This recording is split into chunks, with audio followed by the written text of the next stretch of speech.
Christine de Style Harmonie, merci de me rejoindre. Alors aujourd'hui, je vous propose de faire un très joli tableau sans avoir forcément les compétences pour être un très grand peintre ou ce genre de choses. Ça va être très simple, très facile, vous pourrez le faire avec certainement des choses que vous avez déjà à la maison. Et ce tableau, on va le transformer, on va lui apporter un petit plus en lui mettant un mécanisme de réveil et qui est très facile à trouver. Je vous mettrai les liens sous la vidéo dans le descriptif. J'en ai trouvé des très jolis sur Amazon et à des prix vraiment excellents. Alors vous aurez le choix avec différentes aiguilles. Je reviendrai là-dessus tout à l'heure pour vous dire attention quoi choisir quand même en fonction de votre projet. Donc ça c'est un tableau qui n'est pas très épais, mais c'est quand même un tableau dimensionnel. Vous en avez qui sont beaucoup plus larges. Vous pouvez le faire dans la dimension que vous voulez, c'est juste à titre indicatif ici. Donc je l'ai fait sur un carré, ça peut être un ovale, ce serait très joli, un rectangle, en fait c'est vous qui voyez, ou même en faire un beaucoup plus gros.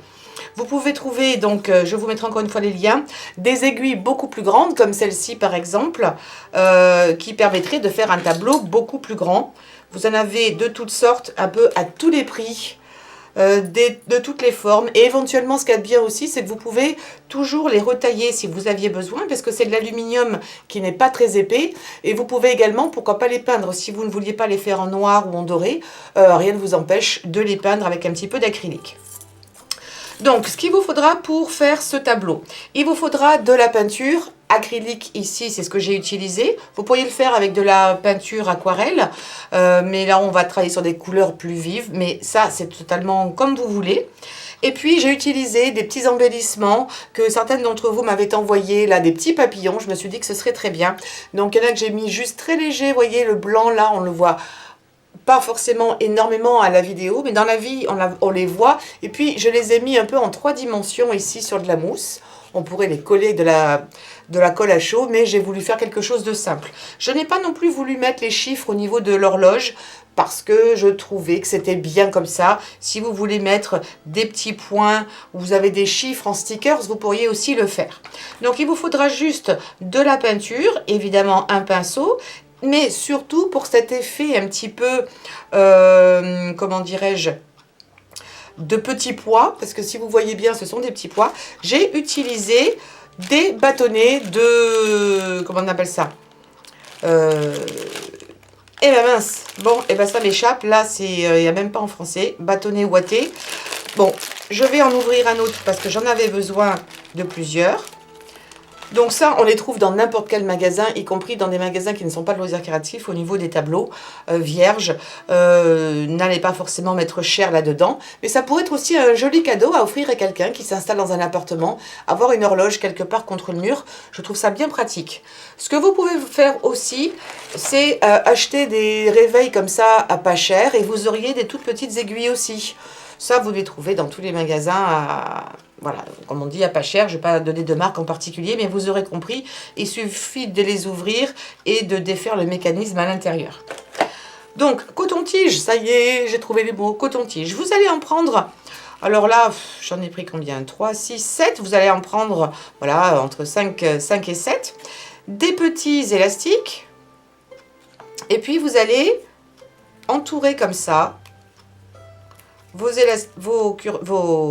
vos bâtonnets avec les élastiques. On va même pouvoir se servir des deux côtés du coup. Et ça va les maintenir en place, plus ou moins dans la même forme. Je vous conseille aussi de les mettre bien comme ça pour que toute la surface touche. Moi, je vais me servir de chute de papier parce que je ne gâche rien. Donc, quand j'ai utilisé, vous voyez, des brouillons, bah, j'utilise du papier comme ça. Ça va être pratique, vous allez voir. Donc, j'ai dit un pinceau, de l'eau. Et puis, ma foi, c'est tout ce qu'il vous faudra au niveau des matériaux. Et je vous dis, éventuellement, bah, vous pouvez utiliser ensuite toutes sortes d'embellissements que vous pouvez mettre, même des petits papillons en papier, pourquoi pas. Et je ferai peut-être un autre décor avec d'autres embellissements. Comme ça, je me sers de ce que vous m'avez envoyé. Donc ici également, donc au niveau de la peinture, je vais me servir de différentes marques, ça n'a vraiment pas d'importance. J'apprécie tout particulièrement l'acrylique. Alors il y a du vert et celui-ci, le rose plus pâle, c'est d'Amsterdam. Liquitex, ce sont en général mes deux préférés. Et ça, c'est quelque chose d'assez vieux que j'avais de je ne sais plus où. C'était encore en francs. Vous voyez, il y avait les deux étiquettes. Donc pour vous dire que c'est pas du récent. Alors, je vais me mettre en place, chercher mon gobelet d'eau que j'ai oublié et je vous reprends dans un instant. Alors, Là, je vais prendre en fait une couleur un petit peu marron que j'ai ici et que je vais mélanger avec du violet parce que ce violet est un petit peu trop clair, trop violet. Et donc, en mélangeant les deux, je vais obtenir exactement la teinte que je veux et qui va se marier très bien avec mes différences de rose. Parce qu'ici, j'avais utilisé un fond, un marron trop foncé et je suis revenue plusieurs fois par-dessus pour essayer de l'estomper parce que c'était pas très harmonieux à mon goût. Donc je me fais mon petit mélange. Si vous avez un joli marron pas trop foncé, vous pouvez également le faire. Et on va utiliser donc là un pinceau, mais pour faire juste un petit peu de branchage. Donc on l'applique comme ça. Alors moi je n'ai pas mis d'eau, j'y vais directement, je vais mettre un petit peu d'eau. À chaque fois, je vais essayer de ne pas passer comme ça, voilà. Et du coup, je vais prendre mon tableau dans l'autre sens. Pour moi, c'est plus facile. Parce qu'on part du plus large et puis on va le monter comme ça. Hop, je reviens là. Je fais en sorte qu'il soit pas trop large. Je reviens, je fais mon petit mélange.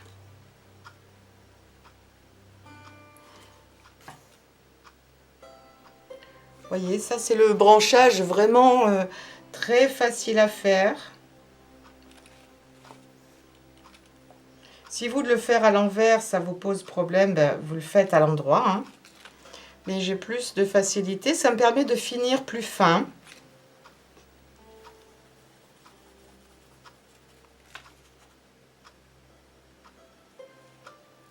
Hop. Et encore une fois, si vous pensez que c'est un petit peu trop gros, ne vous inquiétez pas. Vous pouvez éventuellement à ce stade rajouter un petit peu de blanc si vous en aviez envie. Mais avec tous ces petits points que l'on va utiliser et que l'on va mettre un petit peu partout, on va cacher les imperfections. Voilà. Un qui va là. Et je vous conseille aussi de faire un petit peu le bord pour continuer le tableau sur les côtés.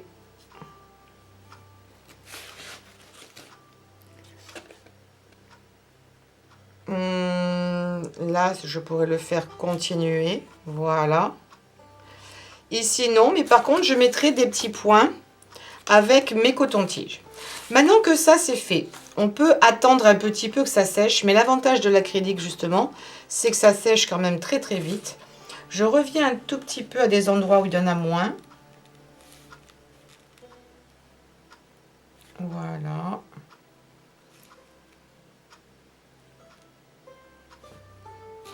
Un petit peu de peinture. Voilà. Et peut-être une autre branche par ici. Voilà. Et je m'arrête là. Donc, je vais, pendant ce temps-là, prendre un autre bout de papier, une autre chute, et je vais commencer à préparer mes couleurs. Donc, je viens un petit peu en arrière. Oups, évidemment, je fais l'inverse. Je le mets de côté. Et là, je vais préparer mes couleurs. Donc, je sais déjà que je vais opter pour ces deux-là. Voilà, je fais un petit paquet de chaque. Alors, ce sont des peintures qui sont assez épaisses. Donc, vous pourrez avoir un petit peu de relief. C'est ce qui est sympa. Je vais mettre aussi un petit peu de ce rose pâle que je mettrai peut-être à la fin par-dessus. Hop. Et puis, éventuellement, de ce violet aussi qui, à mon avis, va bien se marier avec les autres couleurs. Ça, c'est si j'en ai besoin. Je n'utilise pas plus de couleurs que cela. Vous voyez? Et ensuite, on va prendre le coton-tige. Donc là, maintenant, je peux me rapprocher. Et on va tapoter. Alors, moi, je ne mets pas du tout d'eau. À moins que mes peintures soient un petit peu trop épaisses. Et je vais faire des essais à côté. Voir ce que cela donne. Il y en a un, je vois, qui est un petit peu en retrait. Donc, je vais appuyer. Il est passé où? Il est ici. Voilà. Et on va recharger ensuite en fonction. Vous voyez ce que ça donne? Je trouve que c'est déjà pas mal ici sur le papier. Donc là, je reprends mon tableau.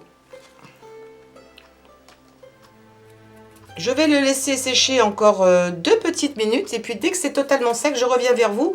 Et je vais pouvoir commencer à tamponner ici avec ma peinture. Alors à tout de suite. Ça y est, je pense que c'est suffisamment sec. Alors je vais commencer. Je retrempe un petit peu ici. C'est pas la peine de monter très haut, hein, puisque c'est juste la surface qui va toucher le tableau. Et je vais commencer à tapoter. Il me faut un peu plus de peinture parce que ça, ce n'est pas le même revêtement. Donc, ça ne va pas prendre de la même façon. Mais je vais commencer, comme ça, à faire des petites fleurs. C'est le côté un peu impressionnisme. Je viens aussi sur les côtés, comme je vous disais. Quand on fait un tableau, c'est bien de venir sur les côtés. On va aussi en mettre là où il n'y a rien. Je viens également par-dessus pour enlever un petit peu de cette couleur marron. Et c'est très rapide. C'est vraiment ultra rapide. Vous voyez, on ne se pose pas 36 questions. Des fois, l'impression est plus ou moins nette. C'est ça aussi qui est sympa. Ce côté un petit peu flouté. Je viens de chaque côté et par-dessus ma branche. C'est ce qui donne l'impression aussi de volume parce que les feuilles ne sont pas ou les fleurs uniquement de chaque côté. Elles sont par-dessus quand on regarde un arbre.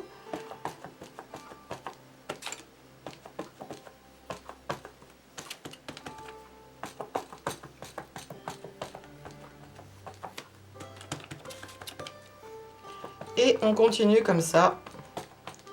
Je vais aller jusqu'au bout. Je fais attention d'en mettre également sur le côté pendant que j'y suis avec cette couleur. Hop, voilà. Et un petit peu ici aussi.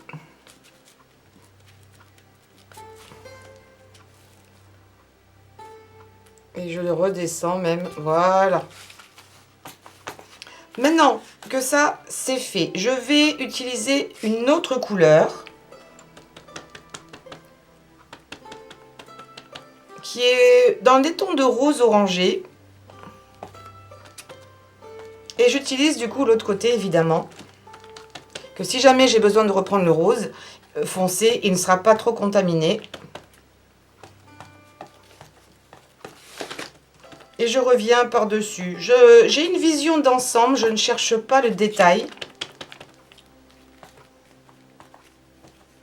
Je veux qu'il y ait un petit peu de couleur. Je fais pareil sur le côté. Une petite pointe par-ci, par-là.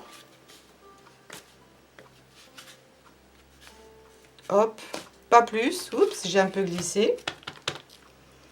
Là, ça manque.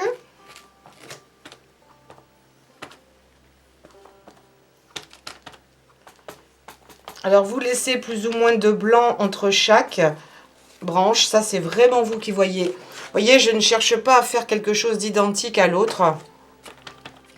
Je m'en inspire éventuellement, mais ça s'arrête là. Et c'est vraiment mignon comme tout. Ça, je vous assure que si vous l'offrez à une personne... Bon, c'est plus féminin, soyons clairs, mais je pense que ça pourrait plaire. Le côté un peu impressionnisme comme ça.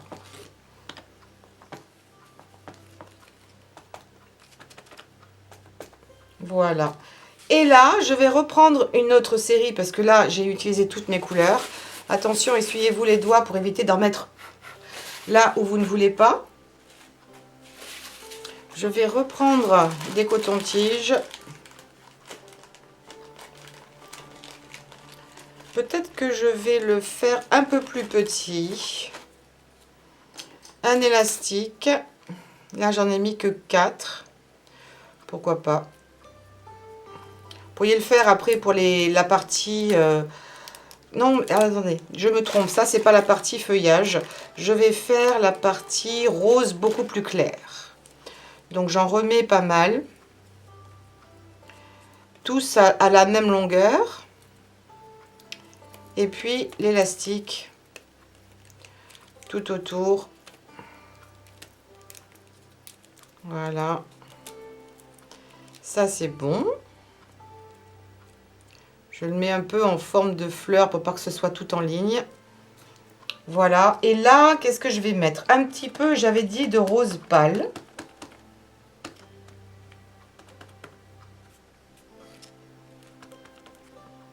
Voilà. Qu'est-ce que ça donne? Je fais d'abord mon essai, voir si c'est bien. Voilà, je le remets en forme. Et pour moi, c'est bon. Donc, je reviens par-dessus certains endroits, juste pour donner une petite couche de clair. Et comme mon fond est toujours un petit peu là, comment dirais-je, mes branches sont un petit peu foncées, je reviens, ça me permet aussi de d'estomper un petit peu mon branchage. Voilà. Qu'on le voit, mais pas trop. Pour ça, je vous disais, s'il y a quelque chose qui est imparfait, vous pouvez toujours venir les retoucher un petit peu. Soit vous le faites avant, mais après, c'est faisable aussi. Je ne veux pas laisser trop de blanc, un petit peu, mais pas trop. Alors, est-ce que la caméra va être capable de voir le rose clair? Je ne sais pas. Un petit peu ici, sur le côté. Faut pas oublier. Parce que ça fait plus professionnel. Voilà. J'en rajoute encore un petit peu trop de branchage à mon avis. Voilà. Là, c'est pas mal. Et je trouve que la petite pointe finale qui fait aussi toute la différence, c'est d'utiliser la couleur verte pour mettre aussi des feuilles. Alors, j'en ai pas mis beaucoup dans l'autre. Peut-être que je vais en mettre un peu plus. Et du coup, je vais en utiliser qu'un seul coton-tige. Donc là, j'ai mis mon vert. Ils sont un peu fatigués là mes tubes, j'en m'en suis tellement servi. Et en même temps, c'est super économique. Alors à l'achat, je pourrais plus vous dire, ça fait tellement longtemps, mais un tube comme ça, ce sont des gros tubes, ils font dans les 120 millilitres. Donc c'est bien dans les 5 ou 6 euros. Peut-être que depuis le temps, ça a augmenté, mais en même temps, ça dure vraiment très longtemps et ça a de la super qualité. Donc là, je vais faire un petit peu de branchage. Je vous montre en même temps. Ça me permet d'être un petit peu plus précise, comme ça.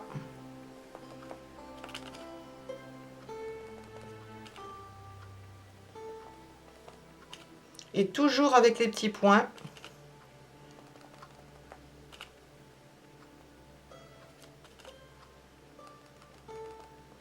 C'est franchement... En plus, c'est relaxant. Vous allez avoir un travail qui va être très vite fait.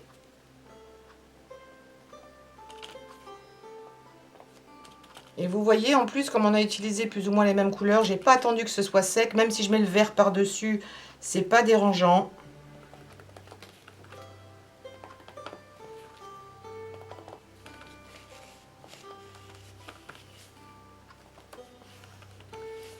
C'est une des rares fois où je ne parle pas trop.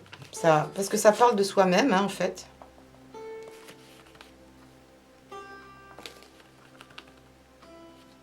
S'il commence à avoir plein de petits cotons qui partent dans tous les sens, prenez-en un autre ou prenez l'autre côté, hein, parce que sinon, ça va vous faire des pâtés pas très jolis. Et encore une fois, c'est plus une impression d'ensemble.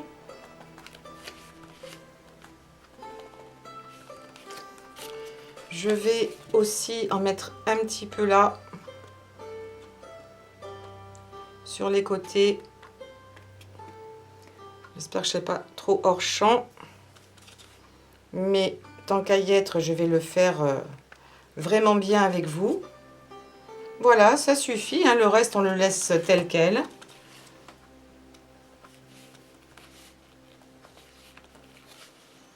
Et donc, il y a des endroits plus foncés que d'autres. Les feuilles sont dispersées derrière les feuilles. On peut imaginer plein de choses, en fait, hein. Voilà, je crois que pour le vert, ça va être suffisant. Je dis ça, mais je rajoute toujours un petit chouïa plus. Voilà. D'un seul coup, ça s'est illuminé parce qu'on a utilisé une couleur supplémentaire. Ça sert à rien d'en mettre d'autres. Donc, vous voyez, j'ai utilisé en gros 4 roses différents. Enfin, 3 roses plus un petit peu de violet pour les branches. À la limite, j'aurais même pu utiliser le violet plus foncé ici, le rose foncé. Et du vert. Ça suffit, c'est pas la peine d'inclure et d'incorporer 36 000 couleurs. Donc, je vais attendre que ce soit totalement sec pour ensuite venir par-dessus, si j'ai envie de mettre encore des petits papillons, le faire. Et surtout, de creuser ici mon mécanisme. Alors, à la limite, je peux rien coller, mais je peux déjà préparer le mécanisme. Alors, pendant ce temps-là, oui, il fallait que je vous parle du mécanisme. Ça, c'est très important. Alors, je vais vous montrer 2 choses importantes ici. Alors, je me rapproche. Voilà. Vous allez pouvoir trouver dans le commerce ces 2 mécanismes. Je mets ma main derrière pour que vous puissiez bien voir. Vous voyez qu'il y a celui-ci est beaucoup plus long. Vous voyez le côté doré, beaucoup plus long que l'autre. Je me suis servi de ça pour cet exemple parce que l'épaisseur n'est pas celle-ci. L'épaisseur, elle est juste ici. C'est juste une toile, d'accord? La toile est très fine. Donc, je n'ai pas besoin d'avoir quelque chose d'aussi long pour quelque chose d'aussi fin. C'est à peine un peu plus épais qu'une feuille de papier, c'est vraiment très très peu. Ce qui fait que si j'utilisais celui-ci, étant donné qu'il va être collé derrière, j'aurai une grosse... Mes aiguilles, quand je vais les mettre par-dessus, seraient très éloignées de mon tableau. Alors que là, les aiguilles sont beaucoup plus proches. Ça n'a pas d'intérêt d'utiliser quelque chose de très long. Je trouve que ce serait même pas forcément très joli. Alors que celui-ci est largement suffisant. Parce qu'ensuite, on va venir mettre un système de visserie, mais je vous le montrerai. Ça, c'est très bien, par contre, si vous utilisez quelque chose d'épais. Vous voudriez utiliser, par exemple, faire une horloge dans une plaque en bois. Votre plaque en bois est épaisse, ça serait parfait pour passer à travers toute l'épaisseur du bois et ensuite de l'autre côté mettre vos aiguilles. Donc ça, quand vous allez commander, regardez bien parce que des fois ils vous donnent la taille de cette partie-là, des fois ils ne vous la mettent pas, mais vous allez voir ici très rapidement sur la photo, s'ils ont pris la photo un petit peu de 3/4, si la partie jaune, là, la partie métallisée est très longue ou non. Ça c'est la partie visserie. Voilà, donc moi j'utilise le petit mécanisme comme ça. Et ce que je vais faire, c'est que je vais... Ah bah j'ai oublié mes aiguilles. Ça va être un peu trop long je pense. Oui, celles-ci sont trop longues. Donc je vais peut-être utiliser les autres. Parce que je veux que ça reste dans la partie blanche. Oui, ça va être beaucoup trop long. Donc je vais rechercher mes aiguilles, mon autre lot d'aiguilles. Et je vais les positionner à l'endroit qui me feront plaisir. Alors à tout de suite. Alors, me voilà revenu. J'ai testé aussi que le mécanisme fonctionne bien parce que j'en ai plein et qu'il y en a quelques-uns qui ont déjà pas mal d'années. Donc là, je suis en train de juste positionner un petit peu les aiguilles sans le mécanisme pour voir si ça me convient, si je ne suis pas trop près du bord, pour avoir une idée générale, sachant que la trotteuse étant la plus longue. Voilà, je vais faire ça comme ça, ce sera aussi bien. La mettre quand même vers le bas. Mais peut-être que je vais mettre un petit papillon ici, ou alors je le changerai de place. Pourquoi pas le changer de place? Non, j'aimais bien un petit papillon ici. Donc en imaginant, tiens, je vais mettre une fleur. Je pourrais mettre une autre fleur, tiens, voilà. Ici, qu'elle ne vienne pas trop près. Voilà. Ça, c'est bien, c'est la trotteuse. Ça me semble pas mal. Ici, ouais, alors je vais peut-être faire une petite marque là avec mon crayon de papier. J'ai mon mécanisme.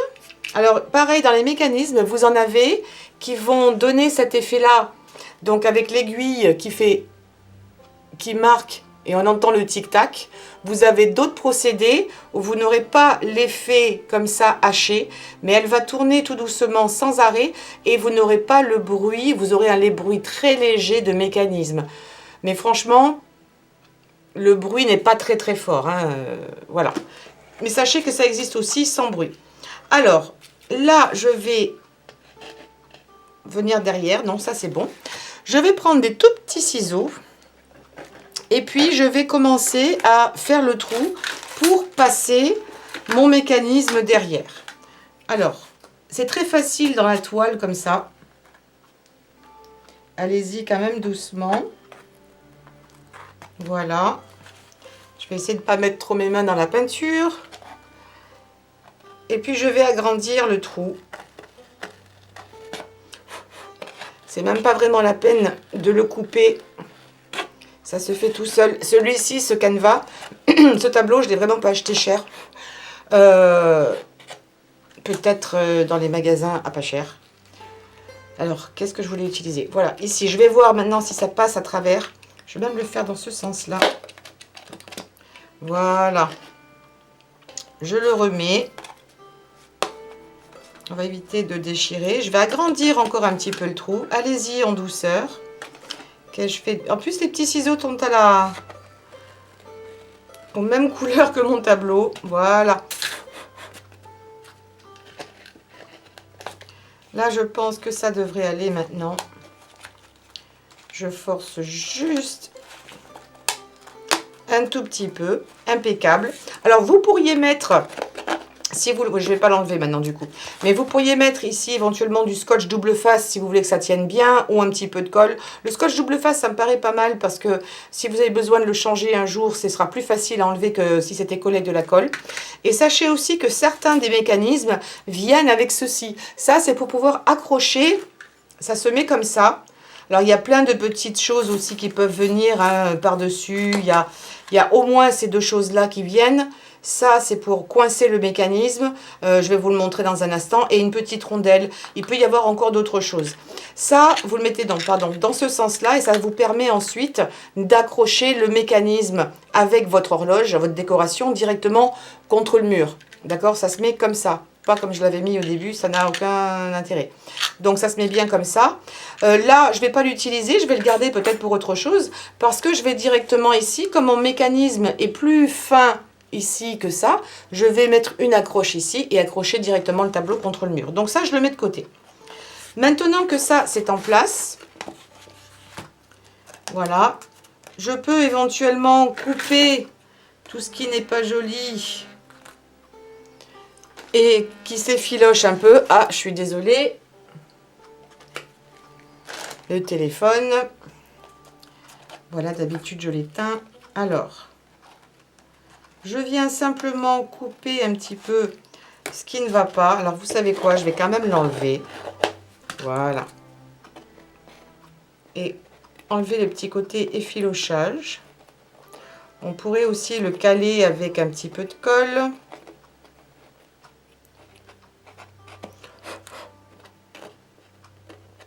Mais ne vous inquiétez pas pour ça. Je le remets. Et je vais voir si ça va pas être suffisant. Carrément. Je vais mettre la petite rondelle ici de ce côté-là. Voilà. Ce que je n'avais pas fait de l'autre côté. Donc la petite rondelle, on peut la mettre là ou on peut ne pas la mettre. Ici, je ne l'ai pas mise parce que j'ai mieux fait. J'ai été travailler un petit peu plus. Je sais pas si j'ai envie de la mettre en fait. Il faut vraiment que je coupe ça. Vous savez quoi? Je vais le couper un petit peu hors caméra. Parce que ça va prendre du temps. Et puis, je reviens dès que j'ai fini. Voilà, je pense avoir enlevé le plus gros. Donc, maintenant, je maintiens en dessous. Je mets juste la petite rondelle ici. Celle-ci est indispensable hein, pour bien le bloquer. Voilà, on peut même le serrer avec une pince. Il demanderait d'être un petit peu plus serré. Voilà. Maintenant, je vais prendre mes aiguilles.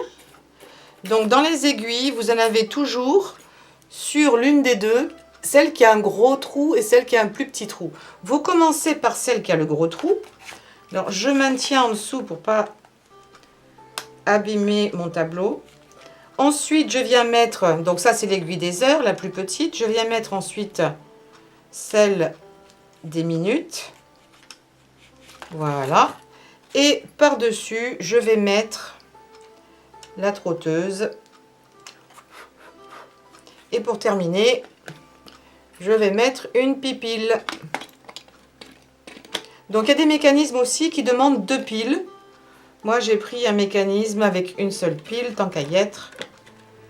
Voilà. Et normalement il devrait marcher.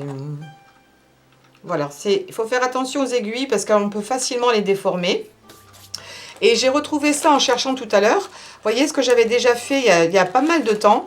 C'est que ça c'était plus pour Noël. J'avais mis des paillettes sur des aiguilles. Ça c'est encore d'autres formes d'aiguilles. Et j'ai simplement mis des paillettes avec un petit peu de colle. Voilà, pour leur donner un petit aspect différent. Encore une fois, vous pourriez les peindre. Des fois, vous pouvez en trouver qui arrivent déjà dans certaines couleurs.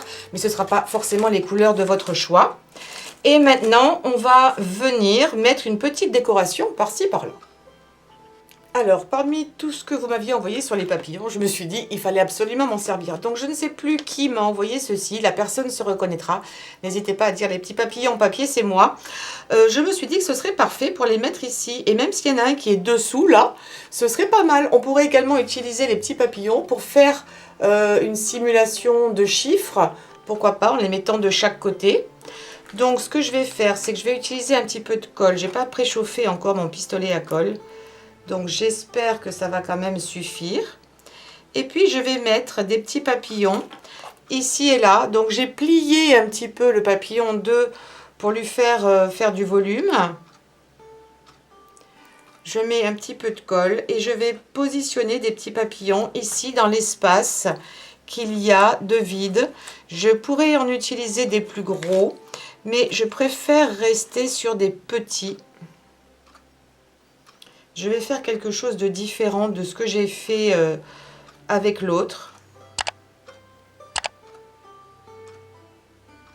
Voilà, en les mettant dans des directions différentes à chaque fois, pour un côté plus naturel. En plus, ils sont imprimés et pas tous de façon identique, c'est ce que j'aime beaucoup aussi.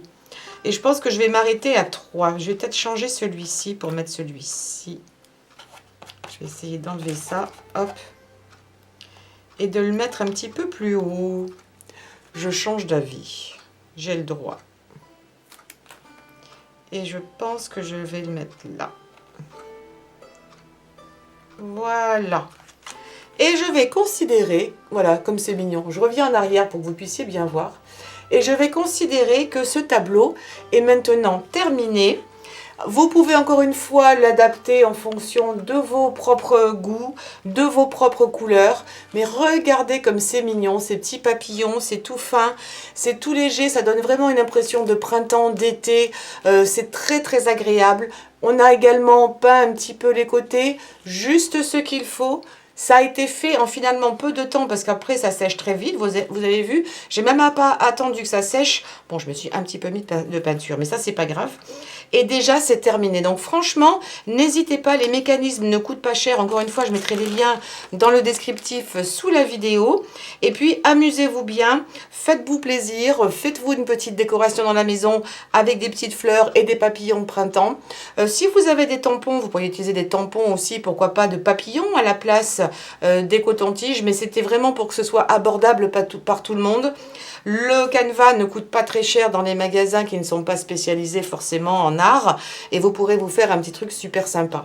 Voilà, n'hésitez pas à me laisser vos questions aux commentaires, je réponds systématiquement. J'ai un petit peu rattrapé mon retard. Et puis également, on met un pouce en l'air pour cette vidéo s'il vous plaît, et puis on souscrit à la chaîne, on clique sur la cloche et on partage sur les réseaux sociaux le plus possible. Merci infiniment, portez-vous bien et à très très vite. Ciao ciao.